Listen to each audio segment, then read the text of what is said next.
So welcome back to the show. Many thanks for staying with us. We're getting on with our land conversation. We're still keeping an eye open, by the way, for that vote that's ongoing at the College of Physicians and Surgeons. That's meant to confirm and finish up the GFA election processes. Send your messages to us on that number on your screen, 054 0109009. That's 054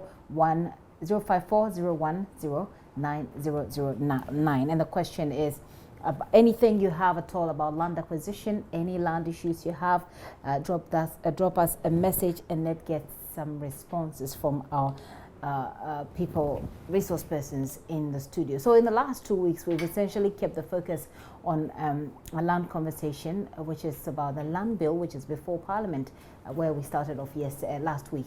Our experts from the Lands Commission and Colandef have helped us understand what's in it and how we will be affected if it's passed. Today we'll focus on the implications of the bill for individual land right. We're joined in the studio by land expert Nanama Yura. Nanama, you're welcome. Thank you. She's with Colandef, and George Kwesi Esau, who is a land administration officer and valuer at the Lands Commission, for this conversation.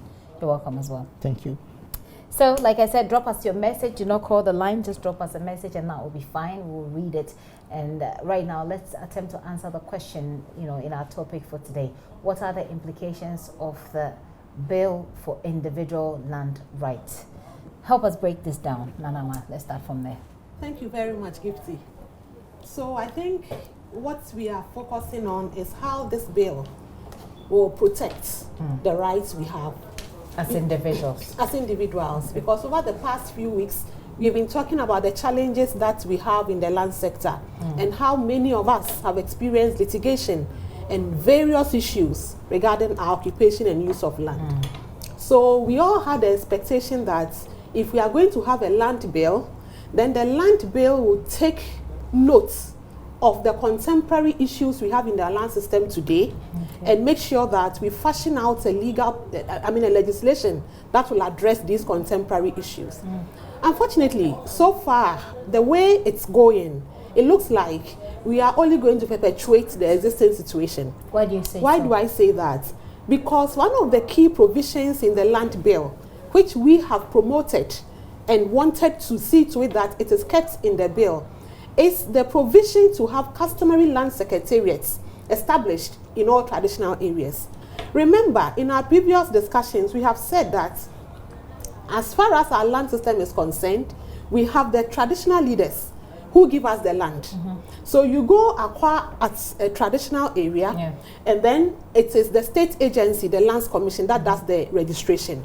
And we have also mentioned that the documentation, the agreements, what people call the indenture, is something that you have to do. It's a bilateral negotiation between you and the landowner. So you do that and you send it to the Lands Commission to register. But we remember that it is within this mix of relationships that many of us suffer some problems. So at the point of acquisition, it's difficult to identify who the traditional leader is or the appropriate authority to handle the transaction is. It's difficult to know how to do your documentation. And it's difficult to navigate your way through the Lands Commission system. And therefore, you would want to see a bill, a law, that addresses the problem of the acquisition at the stage where you are doing the transaction. And you're saying that this bill It's not it covering. doesn't even have any provision at all to cover this. No. So it is the setup of the customary land secretariats that was the opening point for us to see some improvements at that level. But in our last discussion, it was made clear that if the state should make a law that requires all traditional leaders to have customary land secretariats in their area, then it will mean that the state will have the responsibility to take care of all the employment and the expenses regarding the setup and running of such secretariats.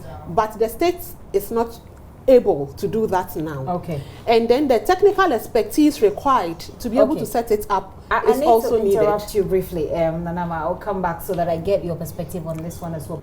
we haven't been able to. I mean, I have a lot of messages, and looking at my time, I won't be able to go through all of it, but keep your messages and we'll run them through next week. Mr. Esau, I wanted you to respond to the earlier concern that Nanama raised about the lack of a bridge between customary land. Well, she thought that, administration. So she thought that the customary land secretariat would help if we have this across the country. In the meantime, what can we do in the absence of this?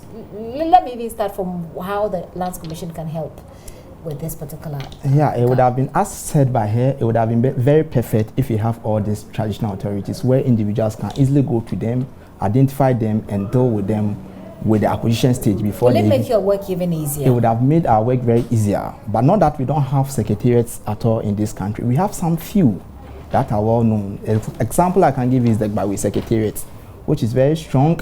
Everybody who acquires land within Gbawe, McCarthy Hill knows that there's a secretariat where they can easily deal with. And because they have secretariats, dealing with them is very easy in terms of acquiring land from them.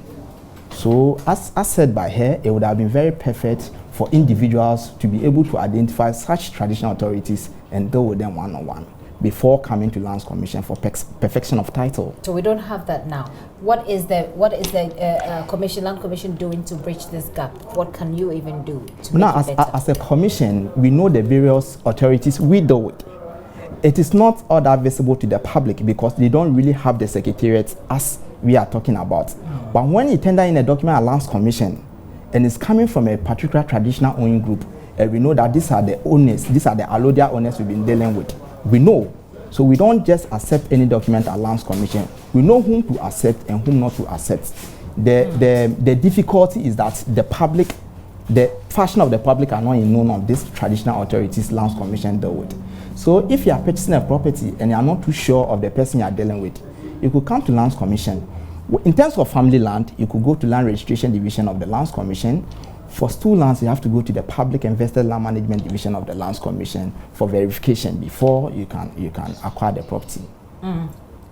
Okay, we've run out of time. We really have, but I have a lot of messages. People have a lot of concerns that they want you to respond to.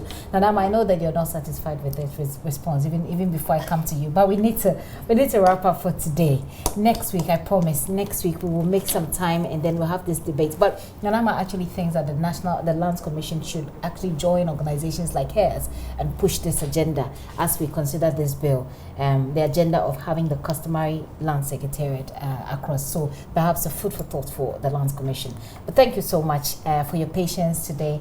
We've not been able to do as we should because of the GFA elections, but you've been very patient with us. Thank you so much. Nanama Yura is with Colin Def. She'll be here again, hopefully next week. So we continue our talk on land reforms. And of course, Mr. Esau from the Lands Commission who joined us to answer your questions about lands. Thank you so much once again for coming. Thank you. Well, we'll be talking about